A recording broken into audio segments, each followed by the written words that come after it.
حضرت موسیٰ علیہ السلام کا زمانہ مبارکہ ہے۔ ایک شخص نے اپنے کزن کو، اپنے چچا کے بیٹے کو، چچا زاد کو قتل کر دیا اور خود ہی اس کا مدعی بن کے حضرت موسیٰ کے پاس آیا کہ بتائیے جناب میرے اس بھائی کو کس نے قتل کیا ہے؟ حضرت موسیٰ نے ایک سادی سی بات کی، کیا فرمایا؟ وَإِذْ قَالَ مُوسَىٰ لِقَوْمِهِ إِنَّ اللَّهَ يَأْمُرُكُمْ أَن تَذْبَحُوا بَقَرَةً۔ حضرت موسیٰ علیہ السلام نے اپنی قوم سے کہا کہ اللہ تمہیں حکم دیتا ہے کہ ایک گائے ذبح کرو، گائے کا کچھ حصہ مقتول کو مارو، وہ خود اٹھ کے بتا دے گا مجھے کس نے قتل کیا ہے۔ یہ پہلا سپارہ ہے قرآن مجید کا، آپ اس کو دیکھ لیں، یہ آیت نمبر 67 سے شروع ہو رہا ہے۔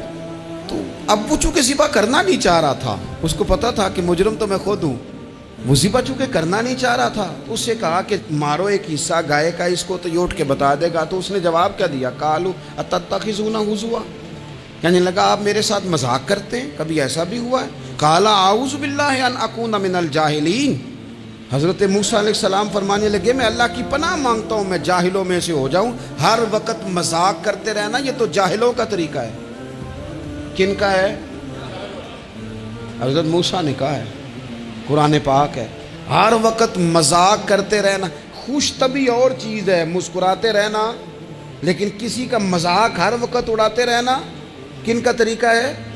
جاہلوں کا۔ جب کہا نہیں ذبح کرنی ہے تو اب ذرا دیکھیے، کرنا نہیں نہ چاہ رہے، قالوا ادع لنا ربک یبین لنا ما ہی، کہنے لگے اے موسیٰ پھر آپ نہ رب سے دعا کریں کہ وہ ذرا کھول کے بتائے وہ گائیں کس طرح کی ہو۔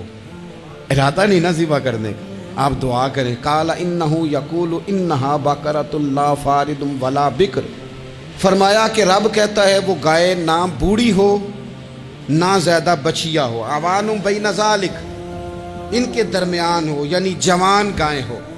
فافعلوا ما تؤمرون، کرو جس کا تمہیں حکم دیا جا رہا ہے۔ قالوا ادع لنا ربک یبین لنا ما لونھا، لو اگلی بات سن لو، کہنے لگے آپ دعا کریں رب سے کہ وہ کھول کے بتائے اس کا رنگ کس طرح کا ہو، رنگ بتائیں کس طرح کا ہو۔ قال انہ یقول انہا بقرۃ صفراء، فرمایا رب فرماتا ہے کہ صفراء رنگ کی ہو، یعنی گہرے زرد رنگ کی ہو۔ یہ رب فرماتا ہے اس طرح کی گائے ذبح کرو۔ فاقع لونھا تسر الناظرین، اور جب کوئی اسے دیکھے تو اسے اچھا بھی لگے، آنکھوں کو اچھی لگے وہ گائے، اس طرح کی گائیں ذبح کرو۔ لو اتنی باتیں بتا دی۔ قالوا ادع لنا ربک یبین لنا ما ہی، کہنے لگے نہیں آپ پھر دعا کریں اللہ ذرا کھول کے بتائے گائیں کس طرح کی ہو۔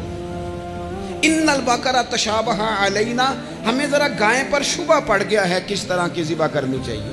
وَإِنَّا انشاءاللہ لمہتدون، اگر اللہ نے چاہا تو ضرور ہم ہدایت پا جائیں گے۔ پھر اللہ تعالیٰ نے فرمایا کہ قال انہ یقول انہا بقرۃ لا ذلول تثیر الارض، گائیں اس طرح کی ہو کہ وہ کبھی کھیتی میں نہ چلائی گئی ہو، یعنی اس کو کبھی کام نہ اس سے لیا گیا ہو۔ بیل کو لوگ لگاتے تھے نا، جو کام آج ٹریکٹر سے لیا جاتا ہے وہ گائے بیل سے لیا جاتا تھا، تو وہ کھیتی باڑی کے کام نہ اس کو لگایا گیا ہو۔ ولا تسقی الحرث، اور نہ اس سے پانی نکالا گیا ہو، نہ کھیت چلانے ہل چلانے میں لگائی گئی ہو، اور وہ جو کنواں ہوتا تھا جس کے گرد گائیں گھومتی تھی، تو کہا وہ بھی کام اس نے نہ کیا ہو گائے نے۔ مسلمۃ لا شیۃ فیہا، وہ ہر عیب سے پاک ہونی چاہیے۔ قالوا الآن جئت بالحق، اب کہنے لگے اب آپ صحیح بات لے کے آئے، اب سوال ختم ہو گئے نا، کہنے لگے اب آپ بات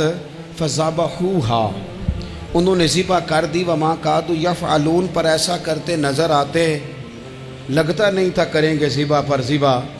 اچھا یہ گائیں پھر ملی کیسے؟ امام خازن کہتے ہیں کہ ایک نیک آدمی تھا، تو اس کا آخری وقت آ گیا تو اس کے پاس جو کل جمع پونجی تھی وہ ایک بچیا تھی، گائیں کی بچیا ویڑی، اس کے پاس وہ ایک بچیا تھی صرف۔ تو اس نے اس طرح کیا کہ اس کی گردن پر ایک مہر لگائی، اللہ کے نام پر بطور امانت اس نے اس کو جنگل میں چھوڑا، کہا یا اللہ میرا بیٹا ایک ہی ہے وہ بھی چھوٹا ہے، اس کی حفاظت کرنا اور میرے بیٹے کو پہنچا دینا۔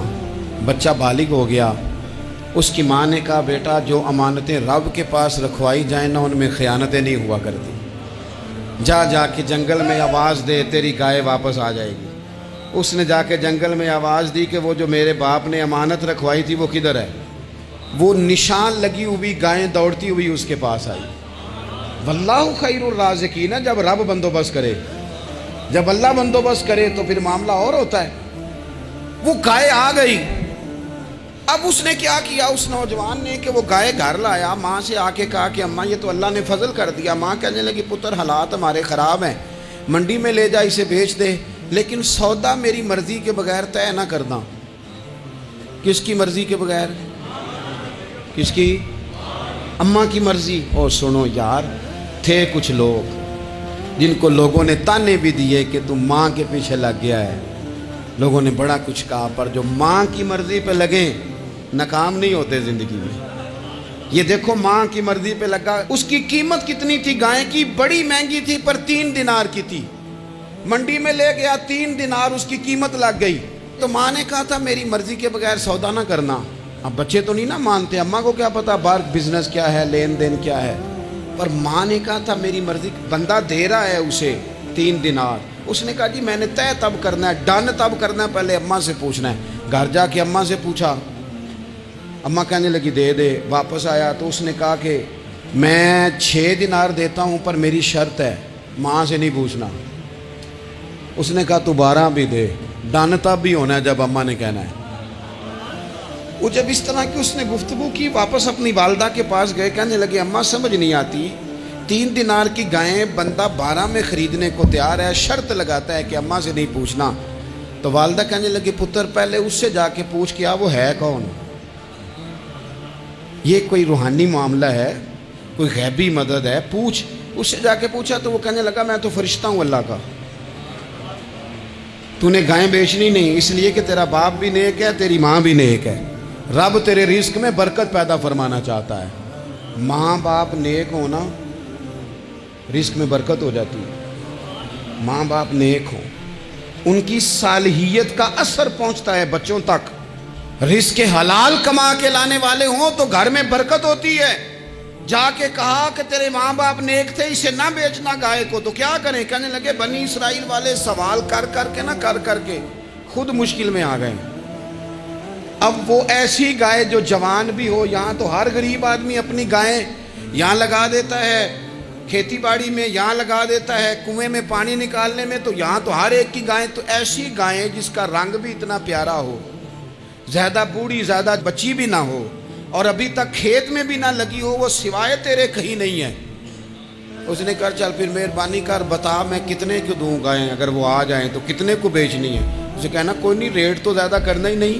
ان سے کہنا گائے کے اندر سے گوشت نکال دیں اور جتنا گوشت ہے اتنے پیسے بھر دیں، اس کی کھلڑی بھر دیں۔ اب وہ بنی اسرائیل والے ڈھونڈتے پہنچ گئے، کہا جناب گائیں 3 دینار کی یا 6 لے لو۔ اس نے کہا نہ بھائی، ذبح کروں گا، گوشت نکالوں گا، جتنا وزن گوشت کا اتنے پیسے بھرو گے کھال میں تو پھر گائے تمہیں ملے گی۔ اب مجبور تھے، کیا کرتے؟ ابن کثیر حدیث لائے ہیں، امام سیوطی نے در منصور میں بھی لکھی ہے، نبی پاک صلی اللہ علیہ وسلم نے فرمایا سنو جوانوں اور اسے دل کی تختی پہ لکھو، نبی پاک علیہ السلام نے فرمایا اگر بنی اسرائیل والے زیادہ سوال نہ کرتے تو اتنی مشکل کا شکار نہ ہوتے۔ انہوں نے سوال اتنے کیے کہ چارہ نہیں ہے اب ان کے لیے، چارہ نہیں ہے اب ان کے لیے کہ یہ ادھر ادھر جا سکے، مجبوری بن گئی، یہی گائے خریدنی ہے، یہی لے جانی ہے۔